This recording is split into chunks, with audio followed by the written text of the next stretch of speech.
Hello everybody, welcome to the next episode of Vibes of Life. We all desire to make wise decisions based on a strong understanding of our surroundings and the entire world. Simultaneously, we make numerous mistakes resulting from incorrect assessments of phenomena or other people, and at times we misjudge ourselves as well. This is mainly because we are all limited in mind. In fact, we are subject to various mental limitations. Much more often we think we know more than we do. The great Irish writer George Bernard Shaw said over 100 years ago that 2% of people think, 3% of people think they think, and 95% of people would sooner die than think. Probably not much has changed in these proportions over the last century. First knowledge test. What is it? Please give a quick answer. First, you're right, it's mineral water in a PET bottle. Second, you're right, it's energy drink in metal can. Third, it's a beer in... You're wrong, it's just men's socks in metal can. Don't judge by appearances. Of course, it's easy to blame the complex, complicated, changing, chaotic world for our cognitive mistakes. Despite we have access to an enormous amount of information, in the age of the internet, our problems lies in selecting the real ones. Moreover, in this modern environment, we are overstimulated and we have too many things to do, activities to engage in and decisions to make, most often quickly and with little thought. Even if we manage to fathom a phenomenon, increasingly more information is being released about it. It can be compared to a train that departs before we realize which car is ours. We want to own and acquire as much as possible, as often as possible, as quickly as possible. It's no longer just fast food and fast fashion, but also fast communication, fast love, and fast sex. In this rapid world, it's easy to make quick, illusory judgments. Our environment is also full of imitations and false images that create a kind of game of appearances. We judge people and phenomena on superficial grounds, especially when we are in a hurry and our intellect can't afford in-depth evaluation. The people around us are perfectly capable of masking themselves, creating facades, and hiding their true intentions. In these times full of affection, it's difficult to determine what is true and what is false. Not everything is what it seems, and people are often not what they claim to be. Everything that glitters is not gold. The world is also ambiguous, especially when we want to describe or evaluate something. Sometimes it's enough to change one's point of view for the same unambiguous event to look completely different from another perspective. Pablo Picasso quite aptly put this when he stated, "If there were only one truth, you couldn't paint 100 canvases on the same theme." We can also perform a simpler experiment. Let's try to describe in a few sentences what you see in this picture. I'm sure that no two descriptions will be the same. And after all, this is only a small fragment of reality.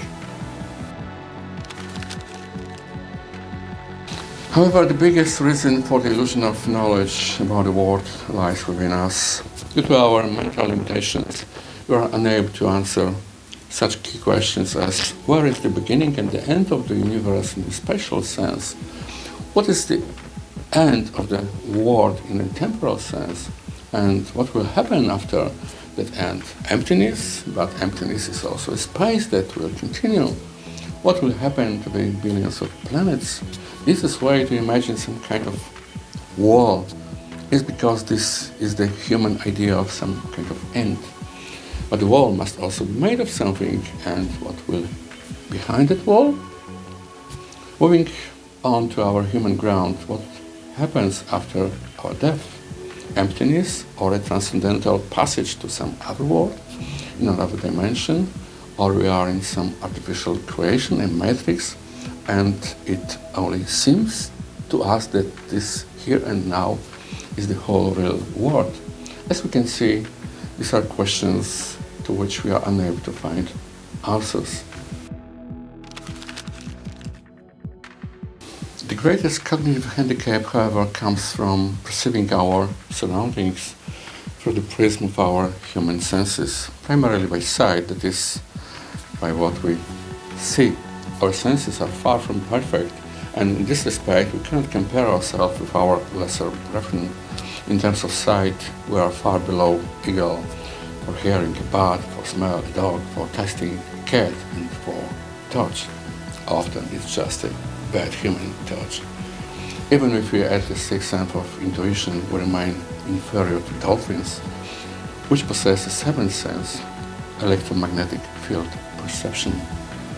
We are especially disappointed by our sense of sight, which often fails to perceive the falsification of images or the reflection of light, and is inertial. We don't notice images that last for fractions of seconds.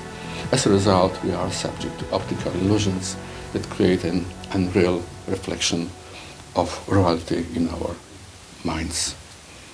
Albert Einstein referred to this phenomenon as an illusion of naive realism, according to which entities exist in human consciousness as we perceive them with our senses.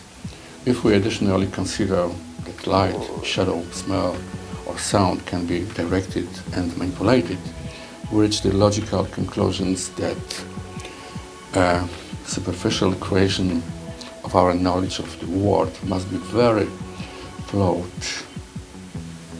and unreliable.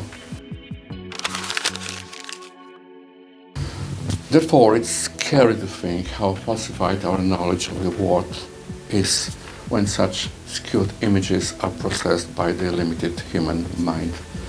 On top of that, it's overshadowed by our emotions. Another issue with our perception is that each person experiences only a small fragment of reality.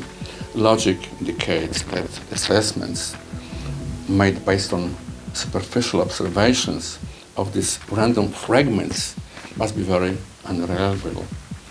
Consequently, the conclusions drawn and decisions made on this basis must be as flawed as a house built on shaky, unstable ground. This can be seen in our social relationships, partnerships, and marriages, most of which fall apart after a while. This happens not because people change, but because we didn't get to know them well enough beforehand. Moreover, our feelings make some people seem special. However, when these feelings fade and our knowledge about these special ones expands, we realize what ordinary people can be.